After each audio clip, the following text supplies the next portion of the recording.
Para esta oportunidad traemos un estudio, muchos dirían un temazo, que vamos a verificar. Para ello vamos a ir a la Biblia directamente a verificar una parábola que muchos la pueden llamar la parábola del rico necio, o el rico insensato, o el rico acumulador.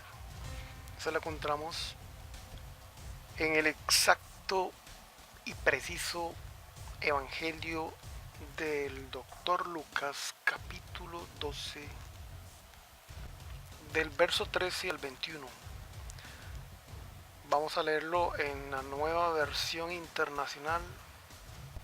Verso 13 nos dice: uno de entre la multitud le pidió: Maestro, dile a mi hermano que comparta la herencia conmigo. 14. Hombre, replicó Jesús, ¿quién me nombró a mí juez o árbitro entre ustedes? Interesante respuesta, ¿verdad? Para lo que vamos a estudiar. Verso 15. Tengan cuidado, advirtió a la gente Jesús. Absténganse de toda avaricia. La vida de una persona no depende de la abundancia de sus bienes.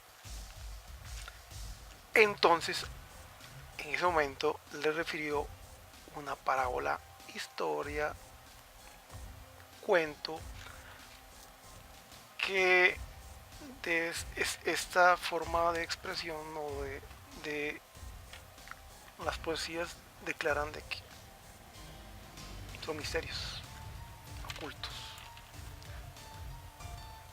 Y el verso 16 nos dice: el terreno de un hombre rico le produjo una buena cosecha.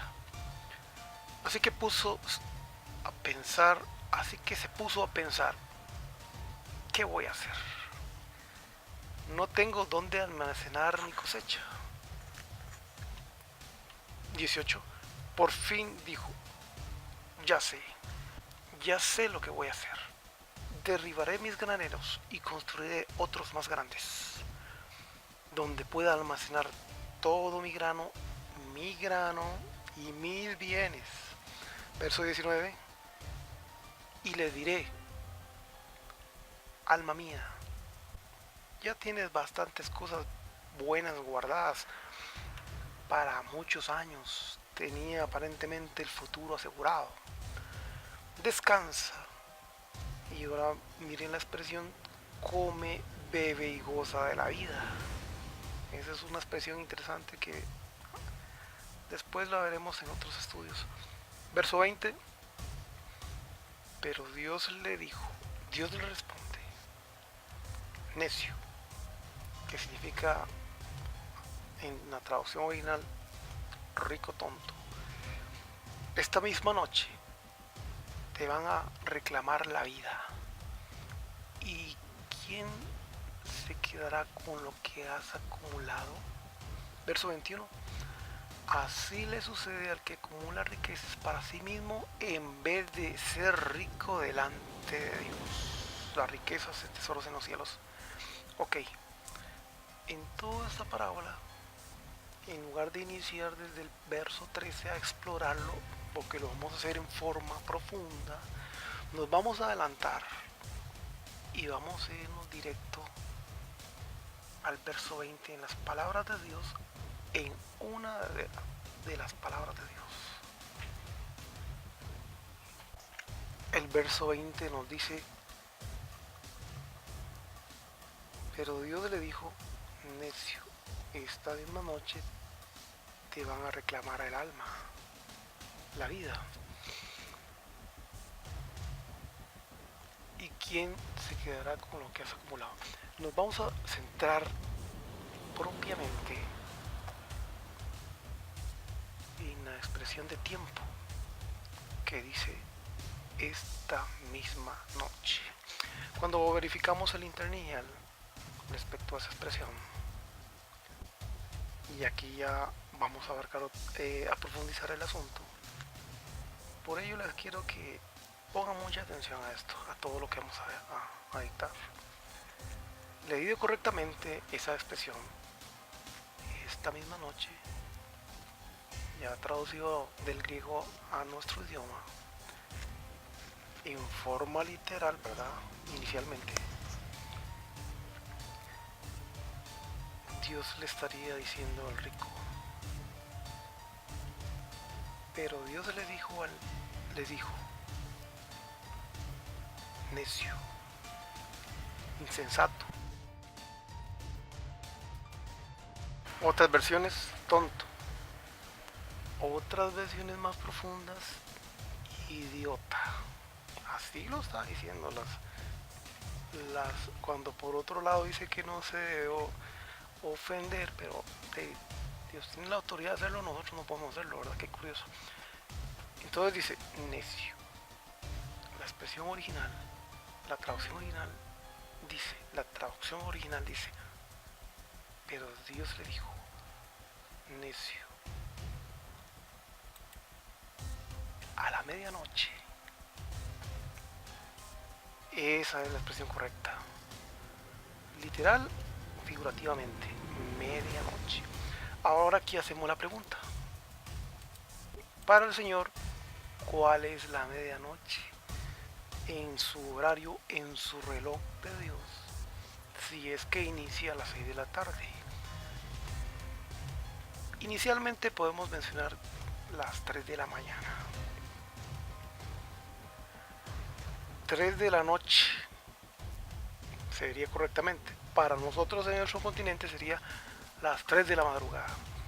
Esa sería la mitad de la noche. Si leemos, ya explorando el asunto, respecto a qué tiempo se refiere, en el libro de Job 34:20 nos dice, en referencia a ese punto, que da la impresión de que todas las consultas o todas las expresiones o todas las palabras se tomaron del Antiguo Testamento. Nos dice el libro de Job, en un momento mueren y a medianoche se alborotan los pueblos y pasarán, y sin mano será quitado el poderoso. ¿Quién muere en ese momento? El rico. Ok, Hechos, aquí hablan del tiempo de la medianoche. Ok, en Hechos de los Apóstoles, la carta, el libro 27:27 nos dice, y venida la 14ª noche, y siendo llevados en el mar Adriático, los marineros a la medianoche sospecharon que estaban cerca de alguna tierra. Esto ya sería en tiempos de cálculos romanos. Para aquel entonces no tiene que ver nada con los cálculos del tiempo que Dios estableció, tarde a tarde. Eso ya es otro tiempo, ¿verdad? Que si lo traemos a colación en nuestro tiempo sería peor, porque ya sería un cálculo que aparentemente para nosotros la medianoche es las 12 de la noche. 6 horas después de la puesta del sol. Ok. Según la enciclopedia bíblica, en la época del Nuevo Testamento se distinguen 4 vigilias según la usanza griega y romana. Hace la referencia de Marcos 6:48 y nos dice, en la madrugada, alrededor de la 4ª vigilia de la noche, vio que los discípulos hacían grandes esfuerzos para remar, pues tenían el viento en contra, y se acercó a ellos caminando sobre el lago e iba a pasarlos de largo. Muy bien, la otra referencia la encontramos entonces en Lucas 12:38. Y nos dice Lucas 12:38, sí, dichosos aquellos siervos a quienes su Señor encuentre preparados, aunque llegue a la medianoche o de madrugada. Para la expresión madrugada, a la medianoche o de madrugada, literal, en la segunda o en la tercera vigilia. Saben que el Señor siempre llamó a velar, pero ese es otro estudio profundo, ¿verdad? Respecto a ese punto. Continuemos.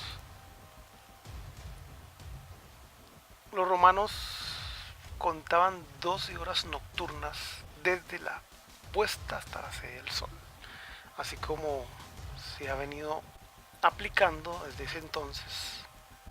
El imperio romano lo dejó establecido de esa forma, igual que el calendario, que fue alterado. Entonces, en cierto modo, nos da la impresión de que si deseamos guardar un día, al último no sabemos qué día estamos guardando, si fuese de cálculos. En el mismo libro de Hechos de los Apóstoles, verso 23 del capítulo 23, nos dice: y llama 2 centuriones, les mandó que apercibiesen 200 soldados, que fuesen hasta Cesarea, y 70 de a caballo, con los 200 lanceros, que lo acompañasen desde la hora tercera de la noche. Nosotros tenemos que saber que cuando Cristo hablaba, sus palabras, como mencionamos inicialmente, se encuentran en forma alegórica. En otras palabras, no las podemos tomar en forma literal. Por más amenazantes que éstas sean, no podemos cargar las baterías como la gran mayoría hace y empezar a desenfundar contra cualquiera aparentemente predicándoles. Por esa razón se toman todas estas figuras para hacer un tipo de interpretación. Actualmente, solo imaginen que por esa razón, si se tomase literalmente todas esas figuras, si las reunimos unidas, se utilizan para hacer un tipo de interpretación que prácticamente ahí nace la figura del terror y las películas de terror. En ellos encontramos a alguien que a la medianoche va a tomar su alma, representa la muerte. Eso hace referencia a lo que más adelante vamos a señalar. Después aparece también, si queremos reunir figuras de todo ese tipo, entonces aparece un clamor, un grito a la medianoche. Entonces vamos reuniendo, si lo tomáramos literalmente, entonces a la medianoche también se oye un aullido de un lobo. Además, el sonido de los búhos, de insectos y anfibios, en la figura de la medianoche. Esto sería un punto a favor de la festividad del Halloween, la noche de brujas, y además la celebración de la Santa Muerte, entre otra gran cantidad de festividades. O bien producciones teatrales, cinematográficas, televisivas, etcétera, cuentos, historias. De ahí nace todo eso, ¿verdad? Porque se ha tomado esto de forma literal. Hasta en eso se aprovechan para utilizar la Biblia a su favor. Pero como verdaderos cristianos no podemos tomar ese tipo de interpretaciones de manera completamente literal. Muchos entonces preguntarán, entonces, ¿qué representa la medianoche en la Biblia? Inicialmente sería el tiempo del zarandeo, la prueba, la angustia, la tribulación y finalmente, escuchen bien, el tiempo del llamado al descanso de todas las obras, mientras esto para los justos, mientras que el injusto, el juicio automático. Según la enciclopedia bíblica, de acuerdo con nuestra interpretación, esa medianoche representó y representa para nosotros, o representó en aquel entonces, el periodo del rechazamiento de Cristo, en donde ya estaba muy avanzado el día y se acercaba la noche. Eso representaba su rechazamiento, justiciamiento y muerte, descanso, sueño de la muerte. En otras palabras, haciendo la conversión de simbólico o bien alegórico a literal, el rico acumulador, ya volviendo al tema de la parábola, tenía su tiempo cumplido y él no lo sabía. Su alma estaba siendo reclamada por otro señor para ser zarandeado como a trigo.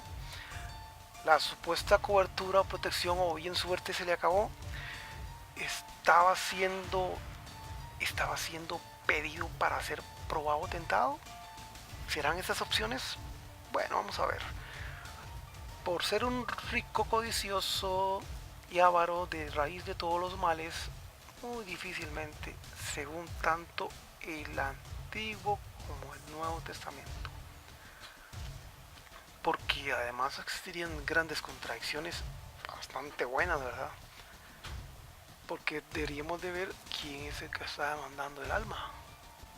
Porque inicialmente Jesús en la parábola completa nos declara que por qué razón lo estaba colocando de juez, ejecutor o sentenciador. Entonces la pregunta es, ¿quién es el ángel destructor? ¿Quién es el ángel de la muerte? Si vamos al Antiguo Testamento, Éxodo 12:12, para el tiempo de la 10ª plaga de Egipto, nos dice, el Señor mismo dice, pues yo pasaré aquella noche por la tierra de Egipto, yo, y heriré a todo primogénito en la tierra de Egipto, así los hombres como las bestias, y haré juicios en todos los dioses de Egipto. Yo soy el Señor. ¿Quién pide entonces? ¿Quién es el que está reclamando? Dios mismo reclama. Dios mismo señala que alguien está reclamando y esa persona es Dios. Da la impresión de que aquí tendríamos más de un Dios, ángel destructor, un Dios que señala a otro Dios, mientras que los judíos dicen que solo hay un Dios. La pregunta es, ¿quién entonces pide el alma? ¿Ustedes recuerdan la escogencia de las 3 calamidades a causa del censo para el tiempo de David y quién fue el ángel destructor? Vamos a buscarlo.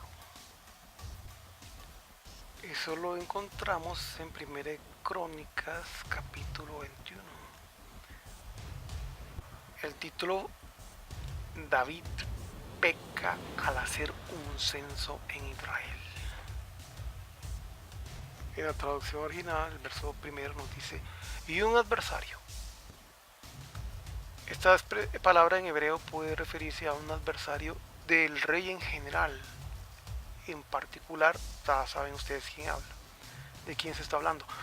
Se puso en contra de Israel e incitó a David para hacer un censo en Israel. Entonces, así como el acumulador, ¿verdad? Y tengo tanto, y yo, entonces ya estaba haciendo números. Entonces, David ejecutó la orden de realizar el censo a sus subordinados, comandantes del ejército.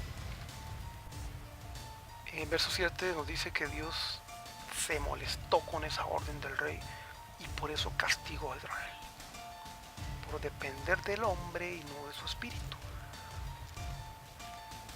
David le dijo a Dios, he cometido un gran pecado, he sido un tonto. Esta es la versión Palabra de Dios para todos. Te ruego me perdones, he sido un necio, he sido un insensato, igual que la parábola. Entonces el Señor le habló a Gad, profeta de David, no se lo dijo directamente, sino que envió a un mensajero. Y le dice en el verso 10, ve y dile a David que el Señor dice, escoge entre estos 3 castigos, ¿cuál prefieres? Ya no son deseos como Salomón, de ahora son castigos. Gad fue a ver a David y le dijo, el Señor me envió para decirte que escojas entre estos 3 castigos. Primero, verso 12, 3 años de hambre. Segundo, 3 meses huyendo derrotado del ataque de tus enemigos. 3 años, 3 meses o bien 3 días con el castigo de ¿quién? Del Señor. Es decir, pestes por todas partes. ¿Y quién dice más? El ángel del Señor destruyendo, el ángel destructor, gente por todo el territorio de Israel. Piénsalo, escoge y dímelo para que yo se lo comunique al Señor que me envió. Muy bien, entonces ahí nos damos cuenta quién es el ángel destructor, quién demanda, quién pide, quién solicita. Este es mío. Qué extraño, ¿verdad? Bueno, muchos dicen que ese ángel destructor es Cristo mismo, pero Cristo está diciendo en la parábola, antes de iniciarla, en la disputa de las herencias, que él no es un juez, el juez es Dios. Quizás en ese momento, como estaba encarnado, digámoslo así, no lo era, aunque él señaló que él antes de Abraham él había sido. Y en muchas ocasiones en el libro de Juan se coloca en primer lugar antes de Dios, yo y mi Padre. Ok. En el juicio de las naciones, además nos dice que los que le llaman Señor, Señor, además del juicio de las naciones, en otra referencia, Él es el que envía directo al infierno. Y el rey les dirá, ¿quién es el rey? ¿Quién es la figura del rey? ¿El rey o el príncipe? Los envía directo al infierno o bien los entrega a las llamas. Las referencias bíblicas nos dice que de su boca sale fuego como espada y salió fuego de Dios y los consumió a todos. Esta referencia es muy similar al tiempo de Israel a los que ofrecieron fuego extraño. Pues bien, la lección es esta, ya para ser más objetivos. No hemos de temer si le creemos solo a Jesús y guardamos todos sus nuevos mandatos. Al parecer, al haber dos olivos, que al final unos se injerta en el árbol original, que aclaramos que igualmente es Cristo, no Israel, porque la higuera la secó. Con este estudio profundo les quiero demostrar de que no es nada más de ser oidores olvidadizos, tampoco se trata de leer corrido literalmente, porque eso mismo honesta que se debe tener entendimiento para todo esto. Y el carcelero de Filipos pregunta, ¿qué haré para ser salvo? Los discípulos, ¿quién se va a salvar entonces? La respuesta es simple, cree, solamente cree en el Señor Jesús y serás salvo. No pongas tu seguridad futura en los bienes que posees, porque la vida no consiste en eso. Aclaramos y otra vez que esa vida, esa palabra vida, también se refiere a Cristo. Yo soy la vida. No se refiere a nuestra vida. Eso es un error porque podemos tomar ciertas citas donde señala de que no se preocupen por esta vida. Entonces en otra parte más adelante dice la vida vale más que la comida. Entonces ahí se está haciendo un juego de palabras bastante interesante que muchos se pueden confundir, pero si hacen la traducción es más sencillo. Está hablando de Cristo. Un punto más si nos centramos en el Antiguo Testamento. Terminaríamos así como las religiones tradicionales, sobre todo una en particular trata de una regresión, triple cumplimiento en su supuesto ministerio, arrojándose figuras representativas sobre sí mismo. Noten un gran detalle y con eso terminamos. Si eso fuese el caso de utilizar el Antiguo Testamento a favor de cualquier otro camino, pues para eso mismo que muchas denominaciones muy bien pueden hacer lo mismo, Y miren nada más el ejemplo de Israel. Y aclaro que no estamos a favor de nadie. Solamente le ponemos un ejemplo. Desde su fundación, Israel, en la promesa abránica, noten con atención, revisen con sus mentes y luego pregúntate, ¿en cuánto sinnúmero de caídas, apostasías, rebeliones, sacrificios idólatras, que para el tiempo de Jehú, Dios mismo le dejó al final y al cabo pasar por alto los lugares altos en los cuales ahora van a Baal?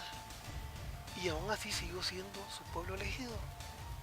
Hasta la llegada del enviado de Dios a su redil y a sus ovejas.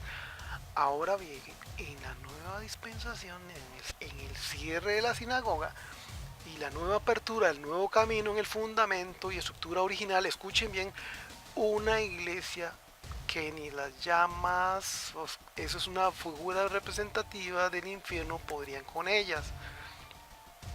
Ahora haz la comparativa entre el antiguo Israel y su aparente estructura fundamentada de su nueva iglesia. ¿No crees que estaría muy complicado saber, así como bien señalaron sus discípulos preguntando, ¿quién pecó más? ¿Este antiguo o este otro? ¿Quién pecó más? ¿Israel en sus 4000 años?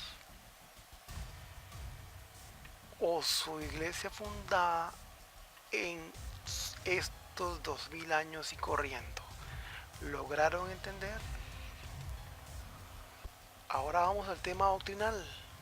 Porque si fuese por aceptación de divorcios y matrimonio igualitario se trata, pues la gran mayoría de religiones que pretenden ser el pueblo de Dios ya han caído en esas llamas.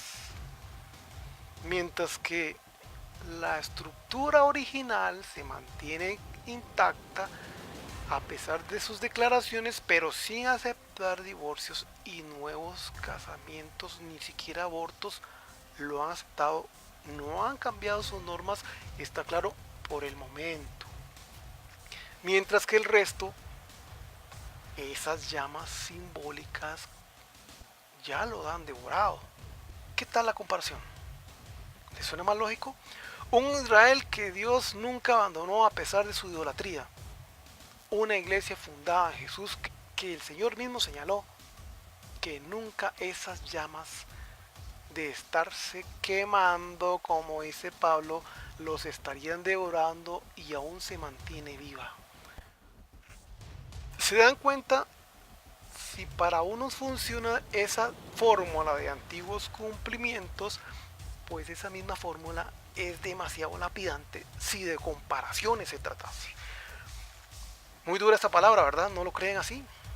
Más si sus iglesias originales en sus fundamentos ya han desertado en las bases fundamentales de la familia, modelo establecido por Dios mismo desde el Edén. Ya saben, no se trata nada más de mirar para atrás con tal de hacer interpretaciones triples cumplimientos, con tal de solo granjearse adeptos y con tal de trasquilar ovejas que ni siquiera en ese punto, porque ya han caído. Incluso la denominada Iglesia Madre aún mantiene su apostolado original, que no se granjea a adeptos a costas de diezmos y ofrendas. ¿Qué responden a todo eso? Se los dejo para su reflexión. Hasta nuestras próximas lecciones bíblicas.